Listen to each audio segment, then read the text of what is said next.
세상 99%의 사람들은 집에 이런 기름 하나씩은 모두 가지고 있습니다. 그런데 우리 집에 있는 카놀라유나 포도씨유 같은 기름이 암을 유발한다는 이야기를 들어보셨나요? 이 말은 사실일까요? 결론부터 말씀드리면 사실이 아닙니다. 그럼 지금부터 이들은 왜 이런 주장을 하는지, 왜 문제가 되지 않는지 하나하나 따져보겠습니다. 이들은 왜 카놀라유와 포도씨유와 같은 기름을 먹지 말라고 하는 걸까요? 주장에 제시된 논문을 보면 기름을 가열할 때 카놀라유와 포도씨유만 유독 트랜스 지방이 급격하게 늘어나는 것을 확인할 수 있어요. 트랜스 지방은 몸에 정말로 해로운 게 맞습니다. 프랑스 국립과학연구소에 따르면 트랜스 지방 섭취가 유방암의 발병을 75% 증가시킬 수 있다고 하기도 하였죠. 이 그래프를 보면 정말로 카놀라유 같은 기름은 먹으면 안 될 것만 같습니다. 그런데 주목해봐야 하는 점은 온도와 시간입니다. 실험에서 사용한 온도는 240도입니다. 게다가 시간은요 360분, 즉 6시간이죠. 그런데 보통의 가정에서 240도로 6시간을 조리하는 경우가 있나요? 당연히 없습니다. 보통의 볶음 요리는 120도, 튀김을 한다고 해도 180도입니다. 조리 시간도 길어봐야 10분이면 끝나죠. 또 다른 데이터를 보죠. 마찬가지로 카놀라유와 포도씨유가 급격하게 오르는 것을 볼 수 있어요. 여기서도 온도를 보면 180도 이상인 것을 볼 수 있습니다. 튀김을 하지 않는 이상 일반적인 가정에서 사용하는 온도가 아닙니다. 오히려 일반적인 요리의 상황이라면 이 부분을 주목해야 합니다.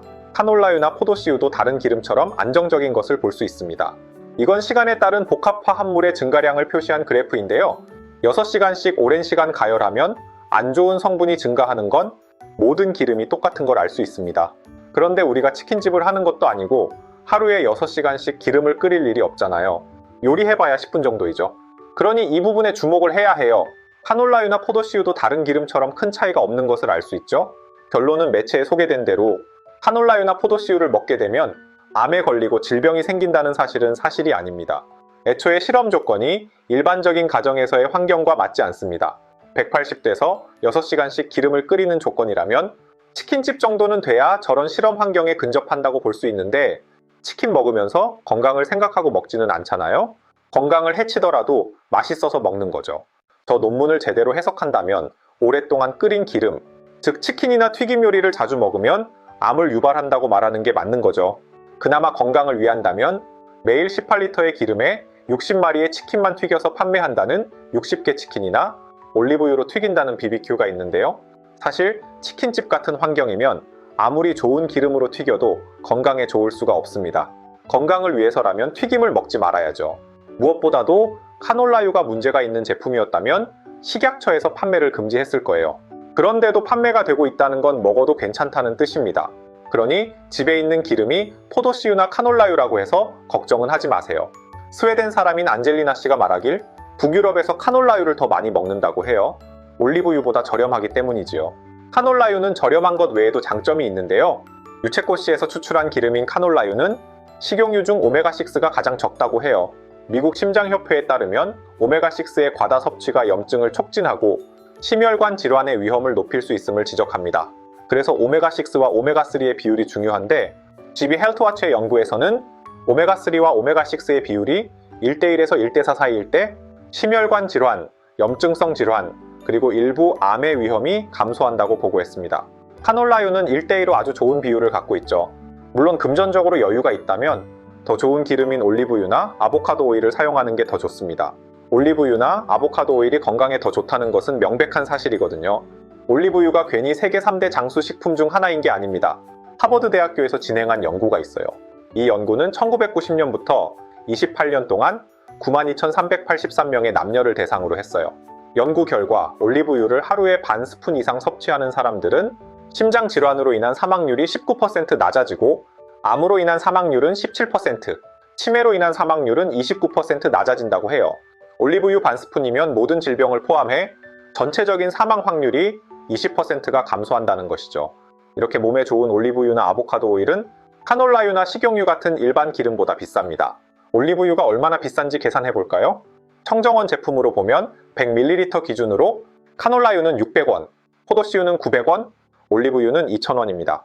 반스푼 기준인 7ml로 환산하면 반스푼당 작게는 60원에서부터 많게는 100원 정도 더 비쌉니다. 저는 최근까지 카놀라유를 사용했지만 최근에 올리브유로 바꿨답니다. 카놀라유나 포도씨유에 문제가 있어서가 아닙니다.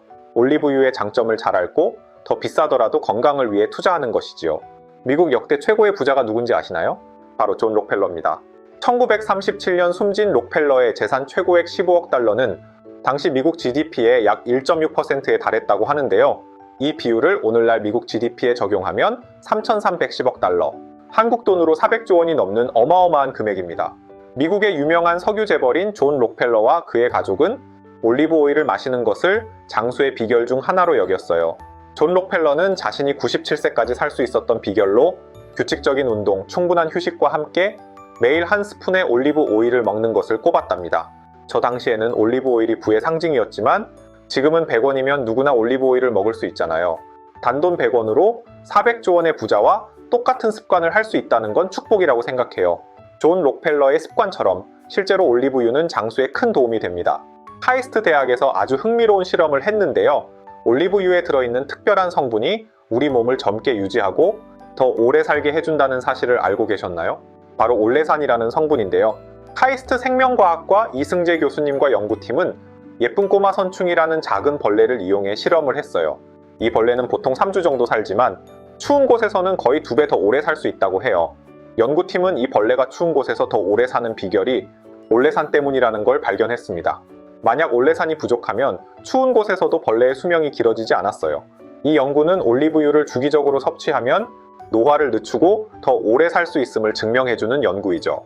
그리고 올리브유라고 항상 비싼 건 아닙니다. 저는 지난 2월에 청정원 엑스트라 버진 올리브유 500ml를 한 병에 4,100원에 구매했어요.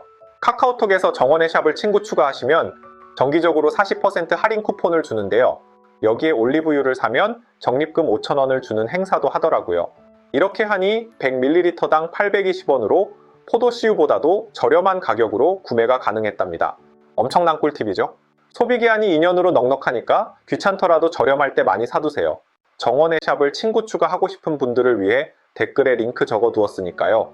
필요하신 분은 댓글에 있는 링크를 클릭하고 할인 쿠폰을 받아서 저렴하게 구매해보세요. 광고 같은 거 아니니 오해하지 말아주세요. 추가로 올리브유는 종류가 많아 선택하기 어려울 수 있어요. 이럴 때는 한 가지만 확인해주세요. 엑스트라 버진이라고 적힌 것만 사시면 돼요. 버진은 처녀를 의미하는데 엑스트라 버진은 아주 처음에 짜낸 올리브유라는 뜻입니다. 그만큼 신선하고 영양적으로도 좋다는 뜻이지요. 산도가 0.1 이하로 더 낮은 걸 써야 한다는 말이 있는데요. 그러면 가격이 너무 비싸지고 복잡해요. 가수이자 JYP 엔터테인먼트의 대표인 박진영 씨는 집사부일체라는 TV 프로그램에서 매일 아침 엑스트라 버진 올리브 오일을 마신다고 했는데요. 박진영 씨가 마시는 올리브 오일은 로렌조 엑스트라 버진 올리브 오일로 산도가 낮고 향도 좋지만 100ml당 5,000원이 넘습니다. 박진영 씨처럼 매일 올리브유를 생으로 먹는다면 맛과 향이 중요하기 때문에 어느 정도 이해는 가지만 요리에 사용하신다면 그냥 엑스트라 버진이면 충분히 좋으니 그냥 쓰셔도 충분합니다. 혹시 엑스트라 버진 올리브 오일이 요리용으로 적합하지 않다는 말 들어보셨나요? 발연점이 낮아 쉽게 탈 수 있기 때문이라고 하는데요. 이 또한 걱정할 필요가 없습니다. 엑스트라 버진 올리브유의 발연점은 약 180도입니다. 엑스트라 버진 올리브유의 약자는 2부오입니다. 연구자료에서 보듯이 150도 이상에서도 카놀라유나 포도씨유 대비 매우 안정적인 것을 볼 수 있어요. 하지만 처음에 말씀드렸듯 우리는 150도 이상에서 요리할 일이 없습니다. 일반적인 계란 후라이나 볶음을 할 때 온도는 120대요. 가정에서 쓰는 온도인 이 범위를 봐야 맞는 거지요. 매우 안정적이죠? 그러니 걱정 말고 올리브유 많이 드세요. 결론은 이렇습니다. 카놀라유와 포도씨유 같은 기름은 암을 유발하니 갖다 버려야 한다는 말은 사실이 아닙니다. 일반적으로 우리가 요리하는 환경이면 어떤 기름을 사용해도 큰 문제가 없다는 것이죠. 그러니 혹시라도 이런 기름을 사용하고 계셨던 분들이라면 앞으로는 안심하고 드시기를 바랍니다. 아보카도 오일이나 올리브유가 몸에 더 좋은 건 사실입니다. 하지만 이건 가성비의 영역입니다. 돈을 더 내고 유기농을 먹는 것과 같은 이치이지요. 유기농이 아닌 야채도 몸에 건강하고 아무 문제 없습니다. 그러니 건강을 좀 더 챙기고 싶은 분들은 조금 더 비싼 올리브유나 아보카도 오일로 바꾸시면 됩니다. 싸게 살 수 있는 꿀팁도 알려드렸으니 저렴하게 구입하셔서 자주 드세요. 알려드린 정보가 괜찮았나요? 마음에 드셨을 거라고 99% 확신합니다. 책과 연구들을 뒤져 열심히 정리한 자료이니 믿으셔도 됩니다. 우리 채널은 앞으로도 이런 가치 있는 건강 정보를 계속해서 전달할 거예요. 잘못된 정보로 건강을 잃지 않으시려면 지금 바로 구독, 좋아요, 알림 설정을 해야겠죠? 오늘도 우리 채널을 시청해주셔서 감사합니다. 여러분의 건강한 삶을 위해 항상 최선을 다할게요. 다음 영상에서 또 만나요.